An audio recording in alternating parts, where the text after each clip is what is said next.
Hello everyone. So ఈ వీడియోలో we are going to talk about operating system and multiple ప్రాసెస్లు వచ్చినప్పుడు ఎలాగ రియాక్ట్ అవుతుంది అండ్ మనము అసలు ఆ కాన్సెప్ట్ ఏంటి అండ్ ఈ ప్రోగ్రాంలో మనకు కావాల్సినవి ఏంటి అనే విషయం గురించి పీసీబీ గురించి ఈ వీడియోలో మాట్లాడుకుందాం. సో ఇన్ షార్ట్ పీబీ అనేది మనం మాట్లాడుకోవచ్చు. సో ఉన్న diagram I will explain in few minutes. ఇది అర్థం కావాలంటే ముందు పీసీబీ గురించి తెలియాలి.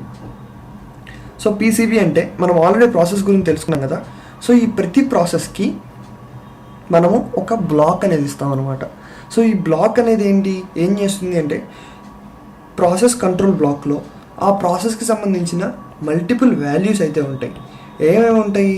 ప్రాసెస్ స్టేట్ ఉంటుంది. దీని గురించి కంప్లీట్లీ మనము ఈ 10 వీడియోస్ ఏవైతే ఉన్నాయో సెకండ్ పార్ట్ అని చెప్పచ్చు. సో ఈ 10 వీడియోస్లో will discuss more about the process state. Okay, ఈ ప్రాసెస్ స్టేట్ ఉంటుంది అండ్ ప్రాసెస్ నెంబర్స్ ఉంటాయి. ఈ ప్రాసెస్ నెంబర్ ఎందుకు యూజ్ అవుతుంది అంటే ఎందుకంటే మల్టిపుల్ ప్రాసెస్లు ర్యామ్లో ఉన్నప్పుడు ఏది ఎగ్జిక్యూట్ చేయాలి. టైమ్ షేరింగ్ ఆపరేటింగ్ సిస్టమ్ అంటే మనం మాట్లాడుకున్నాం already time sharing operating system గురించి. బేసికలీ టైమ్ షేరింగ్ ఆపరేటింగ్ సిస్టమ్లో ఏం జరుగుతుంది అంటే ఒక క్వాంటమ్ అనేది ఉంటుంది. ఆ క్వాంటమ్ పాటు ఫస్ట్ 2 seconds ఉందనుకోండి. For example 2 seconds basically is a huge time CPU దృష్టిలో చూస్తే. కాకపోతే ఎగ్జాంపుల్ చెప్తున్నాను, 2 seconds తీసుకుందాం. ఈ 2 secondsలో మనం ఏ తీసుకున్నాం అనుకోండి, ఏ 2 seconds పాటు రన్ అవుతుంది అండ్ దెన్ బి నెక్స్ట్ ఆటోమేటిక్గా బీకి షిఫ్ట్ అయిపోతుంది 2 secondsకి. నెక్స్ట్ మళ్ళీ 2 secondsకి సికి వెళ్తుంది. సో అలాగా మళ్ళీ బ్యాక్ మళ్ళీ 2 secondsకి రన్ అవుతుంది, మళ్ళీ 2 seconds ఇలా అలాగా రన్ అయ్యేది time sharing operating system. So ఇప్పుడు ఈ టైమ్ షేరింగ్ ఆపరేటింగ్ సిస్టంలో మనకి ప్రాసెస్ నెంబర్ అనేది లేకపోతే కనుక we cannot identify that particular process. ఎలాగంటే ఇప్పుడు మీరు ఫర్ ఎగ్జాంపుల్ ర్యామ్లో 3 ప్రాసెస్లు క్యూలో ఉన్నాయి అనుకుందాం. ఏ ప్రాసెస్ అయినా క్యూలో ఉంటుంది, గుర్తుపెట్టుకోండి. సో క్యూలో ఉన్నాయి అనుకుందాం.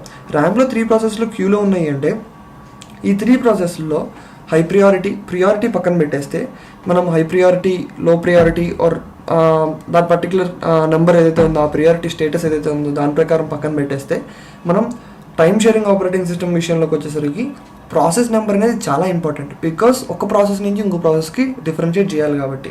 So process state important, process number important and program counter. So ఈ ప్రోగ్రామ్ కౌంటర్ గురించే ఈ డయాగ్రామ్. సో బేసికల్లీ ఇప్పుడు ఫర్ ఎగ్జాంపుల్ 2 seconds పాటు ఏ దగ్గర రన్ అయింది అనుకుందాము అండ్ నెక్స్ట్ బి దగ్గరికి వస్తుంది మన CPU బి అనే ప్రాసెస్ని మనం CPUకి ఇచ్చాం. సో ఇది ఎలాగ జరుగుతుంది అంటే బేసికల్లీ ఇప్పుడు మీరు ఇక్కడ చూస్తే కనుక సో ఏ అనేది process and process is nothing but a program which is in active state and program is nothing but instructions.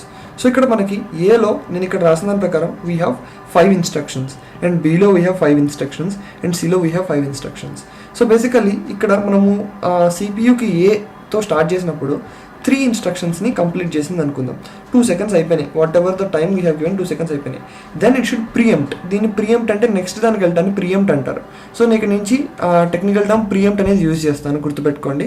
So ఇక్కడ ప్రియంప్ట్ దెన్ ఇట్ ప్రియంప్ట్స్ టు బి అయిపోయిన తర్వాత 1 అనేది చాలా హ్యూజ్ ప్రాసెస్, అంటే లైక్ హ్యూజ్ ఇన్స్ట్రక్షన్ అది. So it takes some time, data కానీ లేకపోతే instructions కానీ ఫాలో చేయడానికి it takes some time.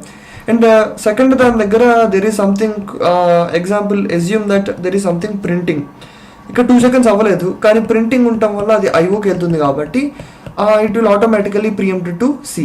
Okay, so ఇక్కడ సిలో 1 దగ్గర కూడా it is a huge process. So 2 seconds అయిపోయినాయి and it will come back to A. Okay, so ఇప్పుడు ఎక్కడ మనకి ఆగిపోయింది? ఇప్పుడు ఫర్ ఎగ్జాంపుల్ ఏకి వచ్చింది అనుకోండి.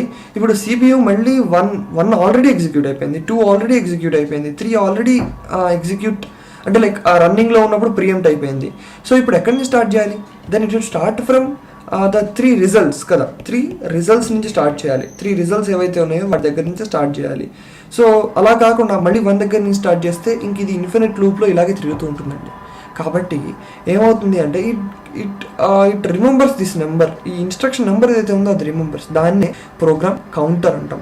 So what is a program counter అంటే the number of instructions that are previously completed in the previous running loop అని చెప్పచ్చు అనమాట. సో ఎప్పుడైతే ఇప్పుడు ఫర్ ఎగ్జాంపుల్ ప్రోగ్రామ్ కౌంటర్ ఇవన్నీ కూడా మనం పీసీబీలో అయితే కంపల్సరీ మెన్షన్ చేసి ఉంచాలి.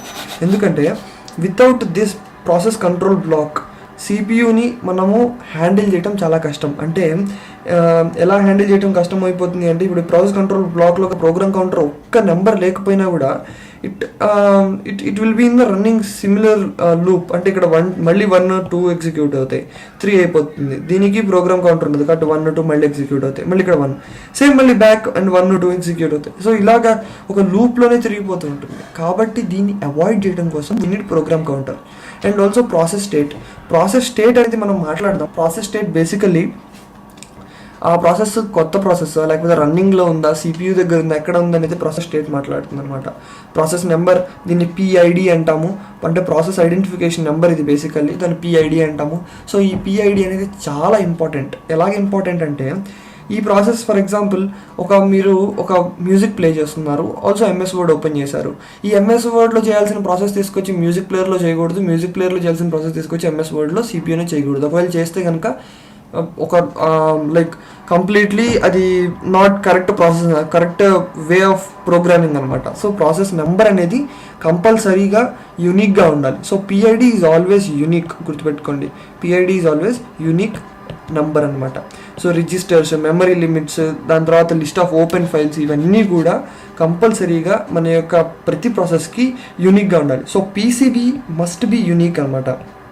ఒకవేళ సేమ్ పీసీబీ 2 ప్రాసెస్లు ఉంటే ఏమవుతుంది అంటే అది బేసికలీ సెక్యూరిటీ థ్రెట్ అనమాట. అది ఎందుకు సెక్యూరిటీ థ్రెట్ అని చెప్తున్నానంటే సేమ్ పీసీబీ అంటే సేమ్ ప్రాసెస్ నెంబర్ అంటే ఎంఎస్ వర్డ్లో ఒక చిన్న చేంజ్ చేసినా కూడా దెన్ ఇంకొక రెండు ఎంఎస్ వర్డ్ డాక్యుమెంట్స్ ఓపెన్ చేసాం అనుకుందాం. సో ఇప్పుడు దీంట్లో చేంజ్ చేసిన దాంట్లో కూడా చేంజ్ అయిపోతుంది, దీంట్లో డిలీట్ చేస్తే దాంట్లో డిలీట్ అయిపోతుంది. సో ఇప్పుడు పీసీబీ ఒకవేళ ఫస్ట్ పీసీబీకి కనుక హ్యాకర్కి యాక్సెస్ ఉంటే సెకండ్ ప్రాసెస్ని చేంజ్ చేయడం చాలా సింపుల్ అయిపోతుంది. కాబట్టి పీసీబీని always we made it unique. కాబట్టి గుర్తుపెట్టుకోండి, always we made it unique. So PCB is always unique అనమాట. So next video we'll talk about context switching. This is a very important topic, and we'll discuss about context switching and types of process work we'll complete in the next video. Thank you for watching. Meet you in the next video.